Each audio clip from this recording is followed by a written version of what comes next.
नमस्कार, आप देख रहे हैं IBC 24। मैं हूं आपके साथ विजय कुमार पंड्या। रात 9 बजे के इस बुलेटिन में आप सभी का स्वागत। और सबसे पहले बात नीरज चोपड़ा की, जिसने टोक्यो ओलंपिक में आज गोल्ड जीता है।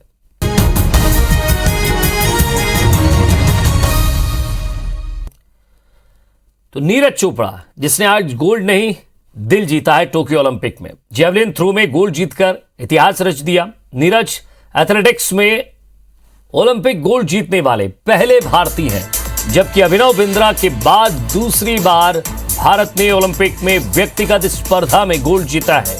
नीरज ने पहले 2 राउंड में ही 87 के ऊपर निशाना साधा, जिसके बाद कोई भी खिलाड़ी उनके आसपास भी नहीं पहुंच पाया। इसके साथ ही टोक्यो ओलंपिक में भारत के नाम 1 गोल्ड, 2 सिल्वर और 4 ब्रॉन्ज मेडल के साथ कुल 7 पदक हो गए हैं। ओलंपिक की अंक तालिका में पहली बार भारत टॉप 50 में आ गया है। नीरज के इस शानदार प्रदर्शन पर देश भर में उत्साह का माहौल है। राष्ट्रपति, प्रधानमंत्री मोदी सहित पूरे देश ने नीरज की इस उपलब्धि पर बधाई दी है। साथ ही हरियाणा सरकार ने उन्हें 6 करोड़ रुपए इनाम और ग्रेड 1 की नौकरी देने का ऐलान किया है।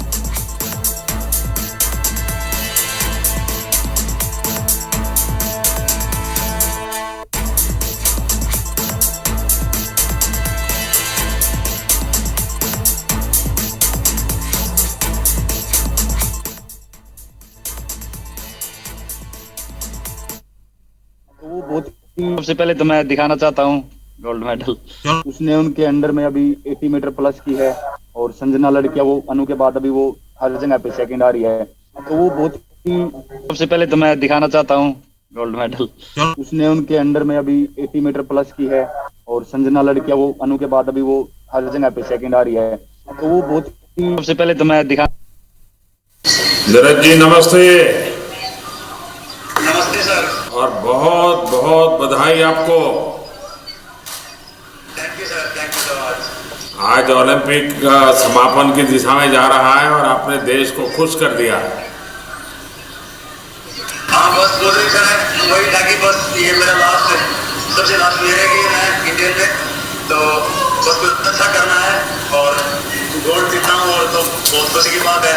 बहुत अच्छा लगा और मुझे लगता है कि सभी जो अपने भारतवासी जो लोग देख रहे थे उनकी बहुत दुआएं और उनका सपोर्ट था पीछे से इतने ज्यादा लोगों का, तो शायद उसी ने मुझे यहाँ पे आज बुलाया है। पानीपत ने पानी दिखा दिया।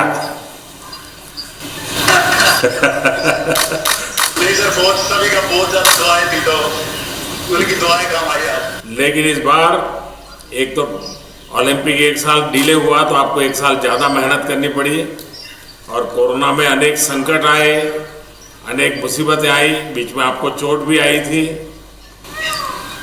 लेकिन उसके बावजूद भी आपने बहुत बड़ा कमाल करके दिया और ये मेहनत के कारण होता है।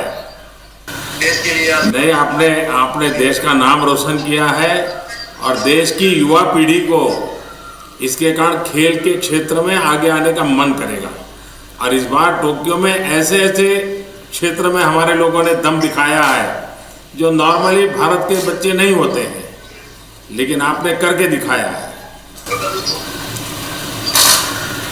बिल्कुल सर, मुझे लगता है कि आने वाले बच्चे लोग इससे प्रेरित होंगे और अपना स्पोर्ट्स है और ज्यादा ऊपर जाएगा। और मैं चाहता हूँ कि और आप तो फौजी है, इसलिए और भी बच्चों को तैयार कर पाएंगे, बहुत अच्छी तरह तैयार कर पाएंगे। बिल्कुल बिल्कुल सर, बस आप ऐसे ही साथ देते रहिए खिलाड़ियों का और ऐसे ही मनोबल बढ़ाते रहिए। तो मुझे लगता है कि सर खेल बहुत ही जरूरी है एक देश के लिए और अपने देश को प्राउड फील करवाने के लिए। और बस जैसे बिल्कुल। और ज्यादा जब स्पोर्ट होता है तभी तो स्पोर्ट्समैन स्पिरिट आता है। और आपके माताजी पिताजी को भी मेरी तरफ से प्रणाम कहिएगा, क्योंकि ये बहुत गर्व का पल है आपके परिवार के लिए भी और देश के लिए भी।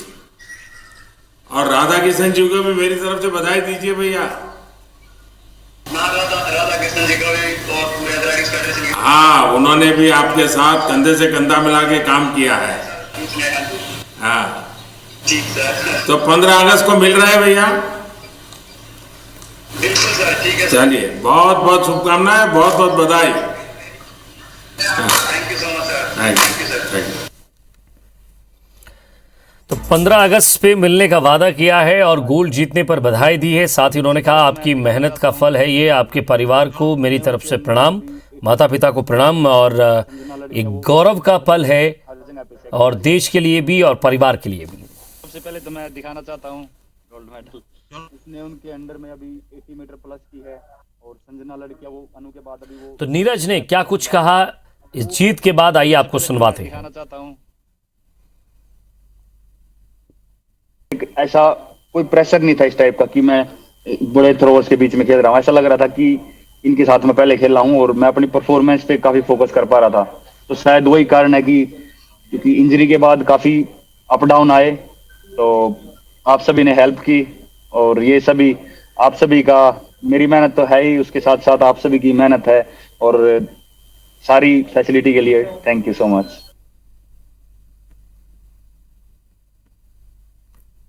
ऐसा कोई प्रेशर नहीं था इस टाइप का कि मैं बड़े थ्रोवर्स के बीच में खेल रहा हूँ। ऐसा लग रहा था कि इनके साथ में पहले खेल रहा हूँ और मैं अपनी परफॉर्मेंस पे काफी फोकस कर पा रहा था।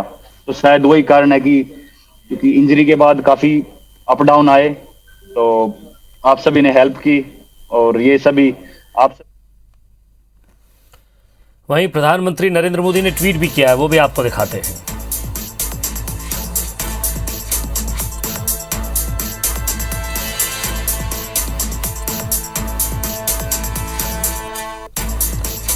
तो शानदार प्रदर्शन, जबरदस्त उत्साह और धैर्य का परिचय दिया। गोल्ड जीतने के लिए नीरज को बधाई।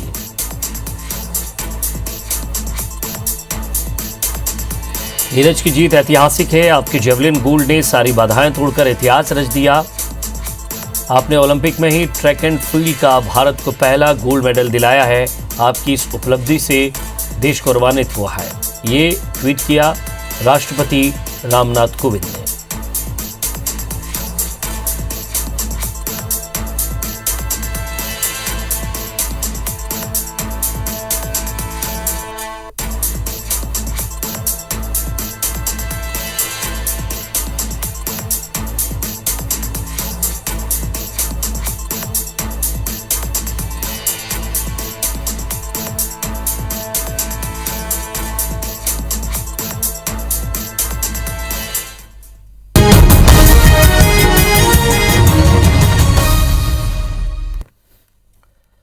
और छत्तीसगढ़ में जल जीवन मिशन की प्रगति की समीक्षा को लेकर मुख्यमंत्री निवास में हुई बैठक में केंद्रीय जल शक्ति मंत्री गजेंद्र सिंह शेखावत, मुख्यमंत्री भूपेश बघेल, प्रदेश के पीएचई मंत्री गुरु रुद्र कुमार और तमाम अधिकारी शामिल हुए। इस योजना के तहत छत्तीसगढ़ के प्रदर्शन पर केंद्रीय मंत्री ने नाराजगी जाहिर करते हुए कहा कि राज्य सरकार इस दिशा में तेजी से काम करना होगा, उसे तभी लक्ष्य प्राप्ति हो सकेगी। इसके अलावा उन्होंने फंड के उपयोग को लेकर भी नाराजगी जताई। आपको बता दें कि इस योजना के लिए केंद्र सरकार ने साल 2024 का लक्ष्य रखा है, जबकि छत्तीसगढ़ सरकार ने 2023 तक प्रदेश के ग्रामीण अंचलों में सभी घरों तक नल से पानी पहुंचाने का लक्ष्य निर्धारित किया है।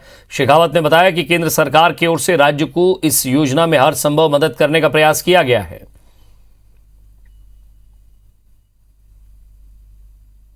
भारतीय जनता जहां देश के 3 करोड़ 23 लाख घरों की माताओं बहनों को ही पानी पीने के लिए घर में उपलब्ध था, अपने डोमेस्टिक पर्पसेस के लिए घर में पानी मिलता था, वो आंकड़ा बढ़कर के 3 करोड़ 23 लाख, जिसको 70 साल लगे पहुंचने में, उससे हम आगे बढ़कर के 4 करोड़ 50 लाख से ज़्यादा नए घरों को कनेक्शन पिछले इस 18 महीने के कालखंड में दे पाए हैं। ये निश्चित रूप से मेरे लिए अत्यंत प्रसन्नता का विषय है। जल जीवन मिशन को लेकर छत्तीसगढ़ सरकार के परफॉर्मेंस पर केंद्रीय जल शक्ति मंत्री गजेंद्र सिंह शेखावत ने सवाल उठाया। इस पर छत्तीसगढ़ के पीएचई मंत्री गुरु रुद्र कुमार ने कहा कि कंप्यूटर में डेटा पूर्ण रूप से अपलोड नहीं होने की वजह से केंद्र के पास जानकारी नहीं गई है। उन्होंने कहा कि छत्तीसगढ़ में जल जीवन मिशन में बेहतर काम हो रहा है और सरकार अपने लक्ष्य को समय पर प्राप्त कर लेगी। इसके साथ ही उन्होंने कहा कि केंद्रीय मंत्री ने राज्य की नरवर योजना की तारीफ की है, जिससे साफ होता है कि छत्तीसगढ़ में पानी को लेकर सरकार गंभीर है। उनसे बात की हमारे संवाददाता ने। छत्तीसगढ़ में जल जीवन मिशन के कार्य की समीक्षा के लिए केंद्रीय जल शक्ति मंत्री गजेंद्र सिंह शेखावत रायपुर आए हुए थे। मुख्यमंत्री भूपेश बघेल के साथ उन्होंने समीक्षा की है। पीएचई मंत्री रुद्र कुमार भी उस समय बैठक थे यहाँ। आपने देखा होगा कि मंत्री जी ने समीक्षा की है और जो इस परफॉर्मेंस बेस पे बात की गई है कि हम जब शुरू हुआ था तब 23वें पायदान पे थे, आज 30वें पायदान पे खड़े हैं। क्या लगता है कि इस प्रकार के निर्देश मिले हैं कुछ? यह एक बड़ा काम है। छत्तीसगढ़ में 45 लाख परिवारों तक मुफ्त में नल कनेक्शन देना, जिसके लिए योजनाएं बनती हैं विभिन्न प्रकार की। सिंगल विलेज मल्टी स्कीम रहता है, मल्टी विलेज स्कीम रहता है, इस तरीके की बहुत सारी नई स्कीम बनती है। और स्कीम बनने में जब पूरा अमला जब काम करता है तो थोड़ा सा समय लगता है। आज की तारीख में स्कीम बन के तैयार है। हमारा टारगेट है 2023 तक, जबकि सेंट्रल का टारगेट है 2024 तक। और हमारी तैयारी आज की तारीख में इस कदर हो चुकी है कि इसी साल हम 22 लाख परिवारों को नल कनेक्शन देने वाले हैं, जिसमें से 14 लाख की प्रशासकीय स्वीकृति हो चुकी है, जिसका काम भी बहुत जल्द शुरू हो जाएगा। ये थे पीएचई मंत्री रुद्र गुरु, जो बता रहे हैं कि डेटा में कुछ गड़बड़ियां के आधार पर ये एनालिसिस किया गया, जिस वजह से छत्तीसगढ़ की रैंकिंग जो 30वें पायदान पे बताई जा रही है। हालांकि उन्होंने कहा है कि साफ कि जो छत्तीसगढ़ ने जो जल जीवन मिशन के तहत जो लक्ष्य निर्धारित किया है 2023 है, और उस लक्ष्य की प्राप्ति के लिए सरकार लगातार काम कर रही है। कैमरामैन अभिषेक के साथ स्टार जैन, IBC 24 रायपुर। राष्ट्रीय हथकरघा दिवस के अवसर पर मुख्यमंत्री भूपेश बघेल ने राजधानी स्थित अपने निवास कार्यालय में बुनकर परिवारों के 623 छात्रों को 50 लाख से भी ज्यादा का प्रोत्साहन पुरस्कार दिया। इस अवसर पर बुनकर परिवारों को बधाई देते हुए मुख्यमंत्री भूपेश बघेल ने कहा कि स्वतंत्रता संग्राम के दौरान स्वदेशी आंदोलन प्रमुख आंदोलन था। स्वदेशी उद्योग, स्वदेशी भावनाओं को प्रोत्साहित करने के लिए हमारे स्वतंत्रता संग्राम सेनानियों ने बढ़ चढ़कर हिस्सा लिया। सामाजिक आर्थिक विकास में हथकरघा बुनकरों का महत्वपूर्ण योगदान रहा है। हथकरघा बुनकरों और श्रमिकों को अधिक से अधिक अवसरों द्वारा सशक्त बनाने के लिए हम सभी संकल्पबद्ध हैं। मुख्यमंत्री ने कहा कि महिला सशक्तिकरण में हथकरघा कार्य की महत्वपूर्ण भूमिका है। हथकरघा बुनकरों के कारोबार में 60,000 से अधिक लोगों को रोजगार मिल रहा है। खुशी की बात यह है कि विगत 2.5 सालों में संघ के माध्यम से 745 करोड़ के वस्त्रों की आपूर्ति सरकारी विभागों को की गई है, जिससे बुनकरों को 220 करोड़ रुपए के पारिश्रमिक का भुगतान किया गया है।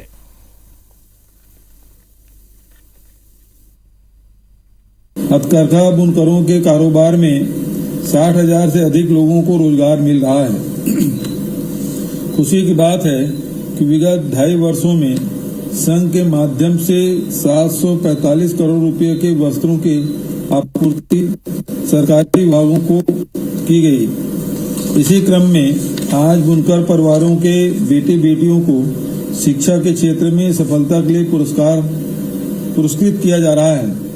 प्रदेश के 14 जिलों के 623 बच्चों को पुरस्कार दिया जा रहा है। उत्तर प्रदेश में कांग्रेस अपनी पकड़ मजबूत करने के लिए हर मोर्चे पर काम कर रही है और इसके लिए छत्तीसगढ़ कांग्रेस ने पहले मास्टर ट्रेनर्स को बूथ मैनेजमेंट की ट्रेनिंग दी। अब यूपी चुनाव के लिए मैनिफेस्टो तैयार करने में छत्तीसगढ़ कांग्रेस की भूमिका नजर आने वाली है और इस काम के लिए छत्तीसगढ़ कांग्रेस से कई टीम वहां सक्रिय हो गई। आपको बता दें कि 2018 में विधानसभा चुनाव से पहले छत्तीसगढ़ कांग्रेस ने बूथ स्तर पर पार्टी को मजबूत करने की रणनीति बनाई और इसी तरह आमजनों के सुझाव से मैनिफेस्टो तैयार किया गया। इन दोनों काम की वजह से कांग्रेस 15 साल बाद सत्ता में वापसी कर पाई। वहीं उत्तर प्रदेश कांग्रेस प्रभारी सचिव राजेश तिवारी ने बताया कि हम 1.25 लाख बूथों तक संगठन को पहुंचाने का काम कर रहे हैं। इससे यूपी में कांग्रेस की वापसी की उम्मीद बढ़ गई है।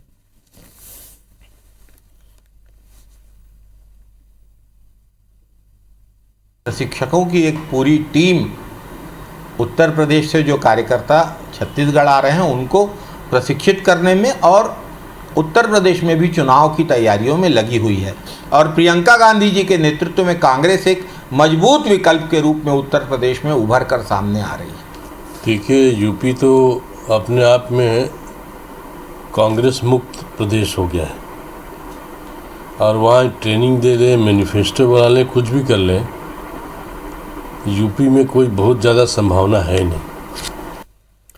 सरगुजा के मैनपाट में भाजपा ने मानव गज संघर्ष विषय पर अध्ययन के लिए मानव गज संघर्ष जांच समिति बनाई थी, जिसमें अपनी रिपोर्ट शनिवार को भाजपा प्रदेश अध्यक्ष को सौंप दी है।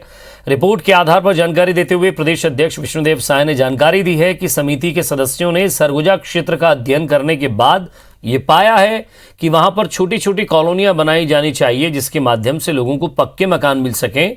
इसके साथ ही कम्युनिकेशन सिस्टम को पूरे इलाके में मजबूत किया जाना चाहिए। इसके साथ ही उन्होंने हाथियों को धान खिलाने वाली सरकार की योजना पर निशाना साधते हुए कहा कि हाथियों के उत्पात से जनधन की क्षति हो रही है, लेकिन सरकार के पास इसे रोकने के लिए कोई योजना नहीं है। साय ने आरोप लगाया कि कांग्रेस की सरकार बनने के बाद हाथियों का आतंक और बढ़ गया। पूर्व में हमारी सरकार ने कई तरह के प्रयास किए थे, लेकिन 2.5 साल में और हाल बेहाल हो गया। बिल्कुल ये प्रोजेक्ट सफल नहीं होगा। एक तो मैंने ये भी आरोप लगाया कि अगर धान खाने का इनको आदी बना दिया जाए तो ये छत्तीसगढ़ धान का कटोरा है, तो हमारे किसान के धान भी महफूज नहीं रह पाएंगे। और दूसरी बात, सड़ा धान तो खाएंगे नहीं हाथी, सड़ा धान खाएंगे नहीं। और कहाँ कहाँ हाथी वितरण करते हैं, कहाँ रखेंगे लोग? कोई गोदाम बना के रखेंगे क्या? क्या पूरे मतलब प्रदेश में धान बिछाएंगे क्या? बहुत ही वरिष्ठ नेता हैं विश्वदेव साय जी। उनने जब 15 साल में भारतीय जनता पार्टी की सरकार रही तो उसने सुझाव आखिर क्यों नहीं दिए? अभी जब वो कांग्रेस की सरकार के समय में सुझाव दे रही, जबकि हमारी सरकार लगातार जनहित में काम कर रही है। किरंदुल में कांग्रेस नेता रहे ठेकेदार अब्दुल कय्यूम सिद्दीकी पर चोलनार किरंदुल के बीच जानलेवा हमला हुआ है। ठेकेदार चोलनार में चल रहे अपने भवन निर्माण कार्य को देखने के लिए गए थे। स्कूटी पर सवार होकर लौटते समय रास्ते में अज्ञात लोगों ने टंगिया और डंडे से हमला कर दिया और फरार हो गए। उनके सिर पर गंभीर चोट आई है। आनंद फानन में उन्हें किरंदुल अस्पताल में भर्ती कराया गया है। अब्दुल कय्यूम सिद्दीकी कांग्रेस के नेता हैं। उनकी हालत अभी नाजुक बताई जा रही है। घटना के बाद इसके पीछे नक्सली हमले की आशंका भी जताई जा रही है। घटना किरंदुल थाना क्षेत्र की है। घायल सिद्दीकी को बेहतर इलाज के लिए हेलीकॉप्टर से रायपुर भेजा गया है।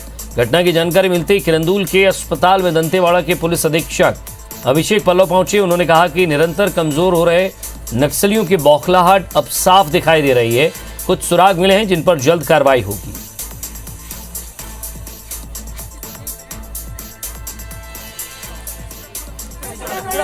हमारे संवाददाता जितेंद्र चौधरी हमारे साथ जुड़ गए। जितेंद्र, क्या दुश्मनी हो सकती है नक्सलियों की इनसे, या फिर इन्हें पहचानते नहीं थे, अचानक हमला किया, या फिर कोई और कारण है? जी हाँ, मैं बता दूं ये बहुत ही अप्रत्याशित घटना है। हालांकि इससे पहले किसी तरीके का नक्सली अल्टीमेटम नहीं दिया था इनको, और ये अभी भी स्पष्ट नहीं हुआ है कि ये नक्सलियों द्वारा किया हुआ वारदात है या किसी दुर्भावना या दुश्मनी की वजह से हुआ है। ये घटना करीब 1:30 बजे की है और जब ये अपना निर्माण कार्य को देखकर चोलनार गांव से आ रहे थे तब ये रिटर्न जब हो रहे थे, उस बीच में 2 अज्ञात लोगों ने इस पर हमला किया है इन पर और बुरी तरह से घायल कर दिया है। वहीं का जो साथ काम करने वाले कर्मचारी है वो उसके भाई जो है उनको सूचना दी। उसके बाद उनको अस्पताल लाया गया जहां कंडीशन बहुत खराब थी और उन्हें एयरलिफ्ट करके रायपुर भेजा गया। जी शुक्रिया इस तमाम बातचीत के लिए जितेंद्र।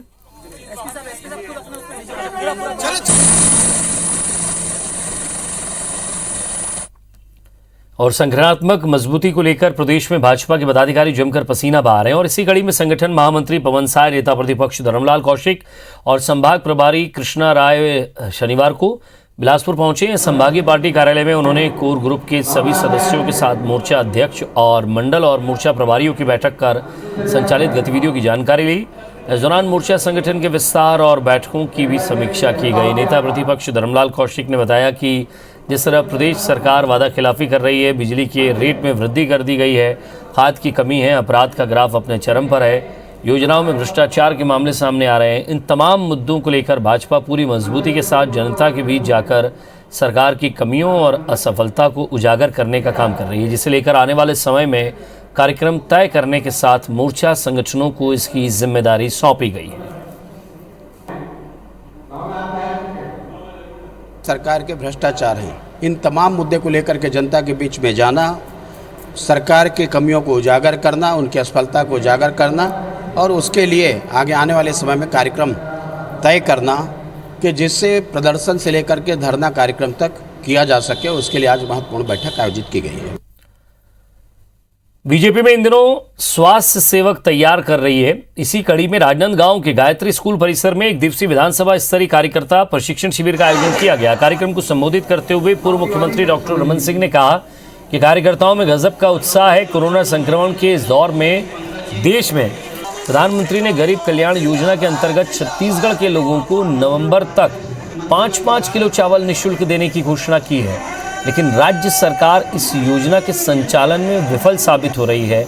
ऐसे में स्वास्थ्य सेवक गांव के हर घर में सूखा राशन पहुंचाने का काम करेंगे और वैक्सीनेशन के लिए भी लोगों को प्रेरित करेंगे। और थोड़ी बहुत अव्यवस्था सिलेंडर सरकार के द्वारा दिया गया। शक्ति केंद्र में कैसे हमारे गठन की प्रक्रिया को मजबूत करेंगे, आज बूथ स्तर तक के कार्यकर्ताओं से बातचीत करने का मौका मिला है और वो सभी को सक्रिय करने का काम इस बैठक के माध्यम से होगा। दिल्ली में बैठ के वो शायद उन दिनों की याद करा रहे हैं जिस दिन उनको यह वादा किया गया था कि 2.5 साल का रहेगा। और इसी के साथ फिलहाल इस बुलेटिन में इतना ही। नमस्कार।